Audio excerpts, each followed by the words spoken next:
Sinbad बोला, मेरी दशा विचित्र थी। चाहे जितनी भी मुसीबत आन पड़े मैं कुछ दिनों के सुख के बाद उसे भूल जाता था और एक नई यात्रा का विचार मेरे मन में हिलोरे मारने लगता था। इस बार भी कुछ ऐसा ही हुआ, लेकिन इस बार मैंने अपने मन मुताबिक यात्रा करनी चाहिए, जिसके लिए मेरा कप्तान तैयार नहीं हुआ। ऐसे में मैंने खुद के लिए एक जहाज बनवाया और निकल पड़ा। जहाज भरने के लिए मेरा माल काफी न था, इसलिए मैंने आसपास के अन्य व्यापारियों को भी मेरे साथ आने को कहा। देखते ही देखते हम गहरे समुद्र में आ गए। कई दिनों की यात्रा के बाद हमने आराम करने का सोचा और जहाज को एक निर्जन टापू पर लगाया। वहां मैंने रुक पक्षी का एक अंडा देखा, ये बिल्कुल वैसा ही था जैसा मैंने कुछ दिनों पहले यात्रा के दौरान देखा था। मैंने कौतूहल से अन्य व्यापारियों को भी इसके बारे में बताया। हम सभी अंडे को देखने पास पहुंचे, तभी उसमें से बच्चा निकल रहा था। चोंच से अंडे को तोड़ने की ठक ठक आवाज आ रही थी। जैसे ही बच्चा अंडे से बाहर आया, तो व्यापारियों को सूझा कि क्यों न इस रुख के बच्चे को भूनकर खाएं। वे कुल्हाड़ी उठा लाए और अंडे को तोड़ने लगे। मैं मना करता रहा, लेकिन कोई नहीं माना। किसी ने मेरी एक न सुनी और बच्चे को काट भूनकर खा गए। कुछ देर बाद हमने देखा 4 बड़े बड़े बादल आ रहे हैं। मैं घबराया और चिल्लाकर बोला, जल्दी भागो, रुख पक्षी आ रहे हैं। हम जैसे ही जहाज तक पहुंचे हमने देखा कि रुख के माता पिता वहां आ गए और टूटे अंडे को देखा। जमीन पर नन्हे रुख को मरा देखकर वे चित्कार करने लगे। कुछ देर बाद वे मायूस मन से वहां से चले गए। उनके जाते ही हमने वहां से निकलने की तैयारी करने लगे। जैसे ही जहाज वहां से निकलने वाला था, तभी रुख पक्षियों का पूरा झुंड वहां पहुंच गया। उन्होंने पंजों में बड़ी बड़ी चट्टानें दबा रखी थी। झुंड तेजी से उड़ते हुए हमारी ओर बढ़ा और हम पर पत्थर बरसाने शुरू कर दिए।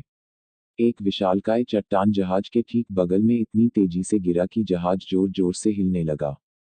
हम सभी डर गए। इतने में दूसरी चट्टान ठीक जहाज के बीचों बीच गिरी और जहाज 2 हिस्सों में बंट गया। क्षण भर में सारा सामान और मनुष्य जलमग्न हो गए। किसी तरह मुझे प्राण रक्षा का मौका मिला। बगल में एक तख्ती तैरती हुई दिखी, मैंने उसका सहारा ले लिया। उसके सहारे में किसी तरह टापू पर पहुंचा। टापू पर पहुंचने के बाद मैं बहुत थक चुका था। थोड़ी देर आराम के बाद मैं द्वीप देखने और इधर उधर घूमने लगा। मैंने देखा कि वहां सुंदर फलों से लदे कई बाग थे, जहां कच्चे पक्के कई तरह के मीठे फल मौजूद थे। थोड़ी दूरी पर मैंने पाया कि एक सुंदर मीठे पानी का स्रोत है। मैं भूखा था, इसलिए पहले मैंने मन भर मीठे फलों का आनंद लिया और उसके बाद पानी पीकर आराम फरमाने लगा। मैं एक कोने में लेट गया। मैंने सोने की कोशिश की लेकिन नींद नहीं आई। मेरा मन भारी हो रहा था। मन में कई तरह के विचार आ रहे थे। लग रहा था कि अथाह धन दौलत होने के बावजूद मैंने यात्रा की मूर्खता क्यों की। मैं चाहता तो आराम का जीवन व्यतीत कर सकता था, लेकिन अपनी बेवकूफ़ी के कारण मैं आज निर्जन स्थान में फंस गया हूँ।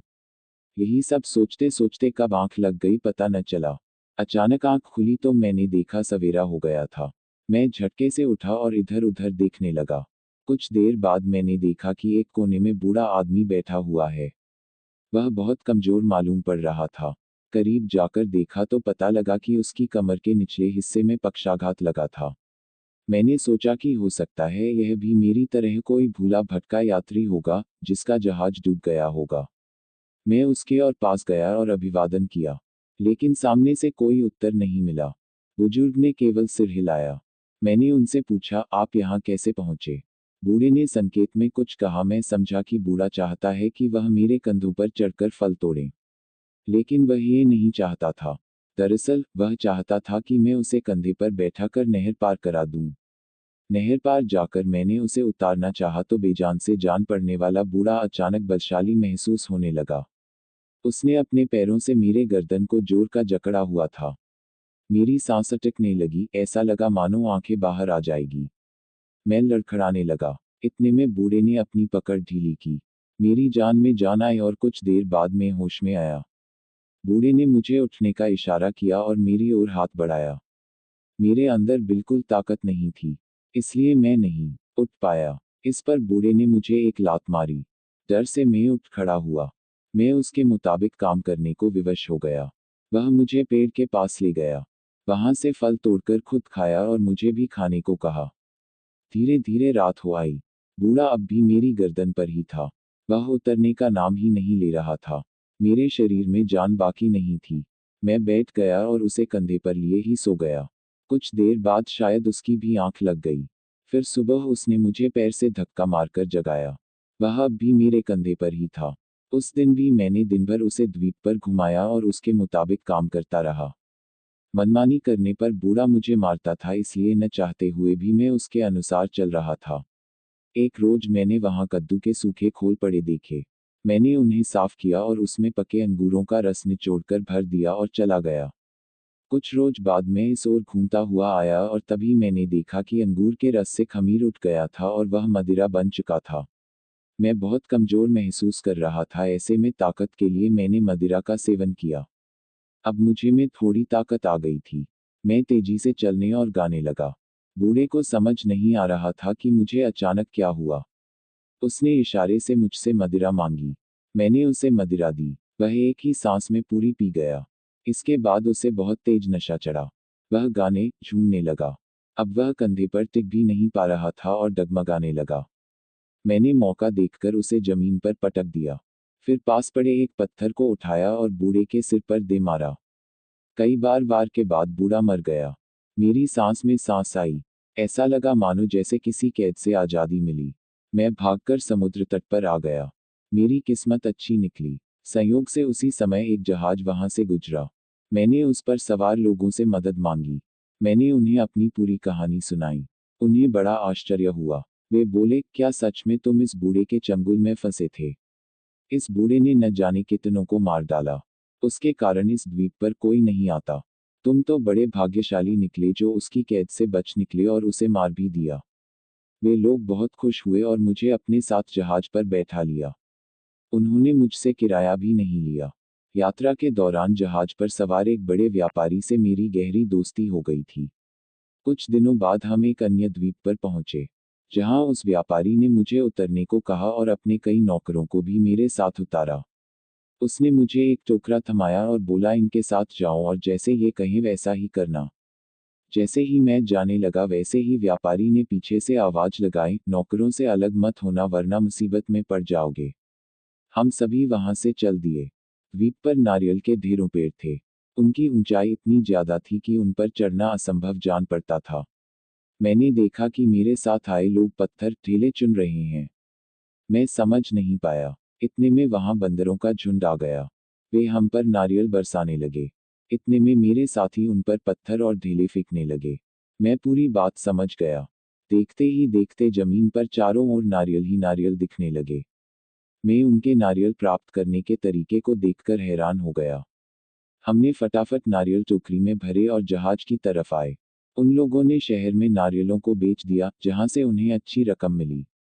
सारे नारियल बिक जाने के बाद व्यापारी मेरी ओर आया और मुझे रुपये देने लगा। नारियल की कीमतों में से मेरा हिस्सा देकर उसने मुझसे कहा, तुम रोज इसी तरह से नारियल जमा करो और उसे बेचकर जो रुपये मिले उसे बचाओ। धीरे धीरे तुम्हारे पास इतना धन हो जाएगा कि तुम अपने देश वापस जा सकोगे। मैंने उससे विदाई ली और वह जहाज चला गया। उसके जाने के बाद मैंने वैसा ही किया। नारियल बेचकर पैसे जमा करने लगा। कुछ दिनों बाद एक जहाज आया जो उस ओर जाने वाला था जिस ओर मैं जाना चाहता था। मैंने अपनी नारियल की खेप ली और उस पर सवार हो गया। जहाज निकला और एक द्वीप पर पहुंचा जहां काली मिर्च की पैदावार होती थी। वहां से हम उस टापू पर गए जहां चंदन और आबनूस के पेड़ थे। वहां के लोग न तो मदिरा पान करते थे और न ही कोई कुकर्म करते थे। उन द्वीपों पर नारियल बेचकर मैंने काली मिर्च और चंदन खरीदा। कुछ व्यापारियों ने समुद्र से मोती निकालने की योजना बनाई थी, मैं उनके साथ भी हो लिया। हमने काफी गोताखोरों को मजदूरी पर लगाया।